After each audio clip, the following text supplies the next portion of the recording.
Lending his expert eye on the desk with me is Maurice Amazing Schneider, and we're here with Freddy122 and Sven Skjern after SK Gaming and Sven Skjern secured the 5th win in a row, 5-0 right now. And Sven, I gotta ask you about that jungle Nidalee pick and pick some bans in general, because it seemed like anything that could have countered you got banned out as well.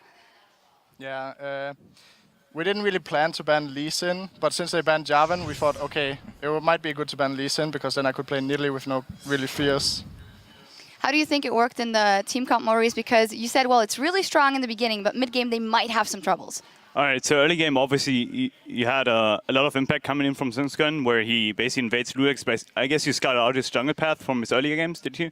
No, but I saw he had a ward on him, so I was expecting him to do like a level 4 route or whatever. Okay.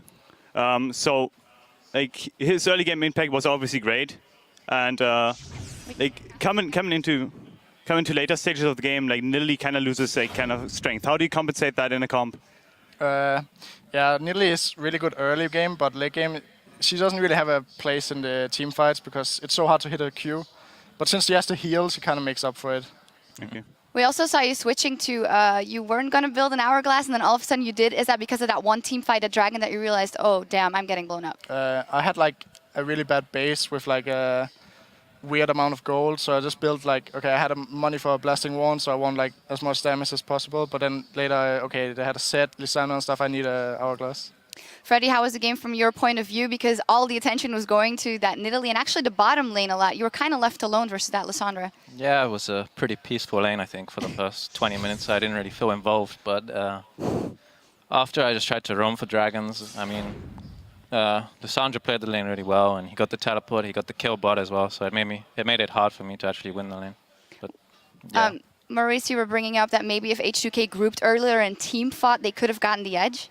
The thing is, like, what I felt like H2K was completely lacking is like vision control at all times, because like you guys seem to get every Drake, you seem to do whatever you want. You get the 3-1-1 split push at some point, and like, don't you think that at some point if H2K was able to actually get vision control over one side, like you saw that at the Drake fight when Lysandra and Leona somehow coordinated their burst, don't you think it would have gotten dangerous for you guys? Yeah, if they could have picked us off, got wards in our jungle deep, and roamed around with the Lysandra and the Leona, then I think they could have maybe killed us a few times, but they didn't. So we just waited for the dragons. We took a fight that was on our favor, and that was that. Yeah, actually, the one dragon you lost was the first one you lost in 14 dragons, so you guys are the absolute kings of the dragon control. 5-0 right now. Freddy, I heard you talking in an interview earlier how you said, I don't let the praise get to me whenever people say I'm doing well. Now, a lot of praise is coming to SK Gaming as a team. Is that something you try to pass on to the team members? We got to stay calm, guys.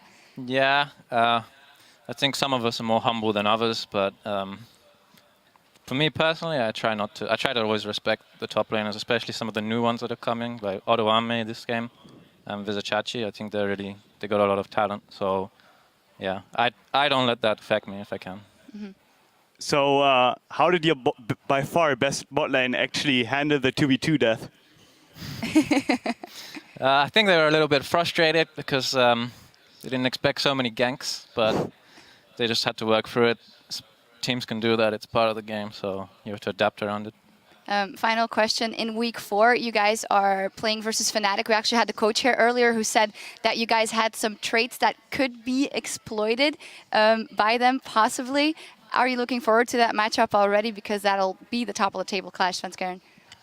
Yeah, since everyone is saying Fnatic and SK is the best teams in Europe right now, it's going to be really exciting to play against them. Yeah, just at week 4. Well, congratulations, 5-0. Fantastic play here once again. Congratulations, guys. Coming up next, it's about between Fnatic and the Unicorns of Love. But first, we'll hear how Fnatic's Reignover and some of the other newest players in the European LCS left their homes and families in Korea to travel thousands of miles in pursuit for the Summoners Cup.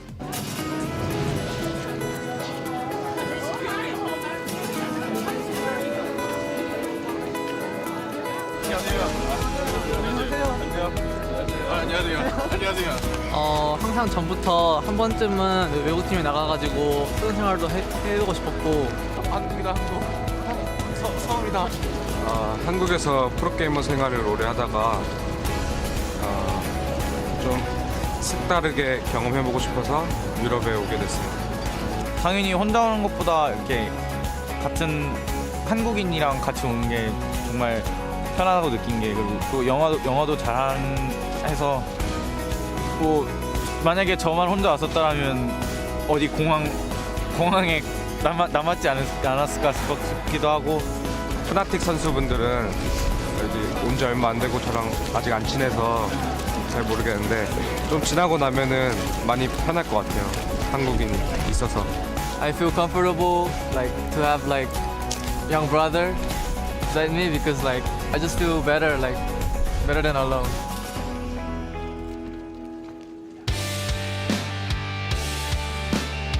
네가 한국말로 네가 뭐 스플릿 하고 싶으면 내가 대신 얘기해주고 아니면 뭐 내가 밀고 먼저 미드 빨리 내려올 수 있다고 하면 내가 그걸 얘기해주고 하잖아. 그러면 막 좀 느리고 그렇진 않고 좀 괜찮아? 그냥 상관없는 것 같아. 조금 느리게 전달되면 굉장히 상관 있는 것 같은데 굉장히 불편해? 굉장히 불편해. 어쩔 수 없잖아. 내가 빨리 영어 실력이 느는 수밖에 없긴 하지만 경기하기 전에는 꼭 막 이기고 싶은 마음이 있었는데 끝나고 나니까 힘내라는 말 막 하고 싶었어요.